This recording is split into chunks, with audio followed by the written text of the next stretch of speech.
is Amy Rogers, and I'm from Fridley, Minnesota. I didn't have the water softener system put in. I had what was the drinking system put in, and it was to help eliminate having to go and get gallons and gallons of water from the store each week from the store.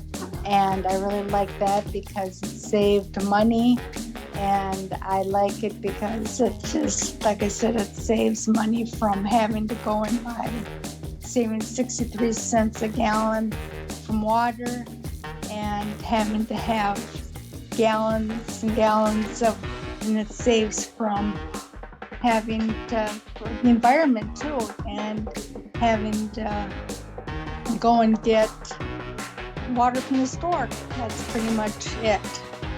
I already had a water softener system in the house. It was just a matter of I didn't have the drinking system put in the house.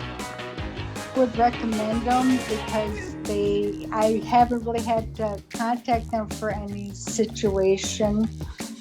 So it's really hard to say if I would recommend them, but I definitely wouldn't not recommend them because they haven't given me any reason not to. And I like the taste of the water because of not having to go to the store to buy water. It saves money.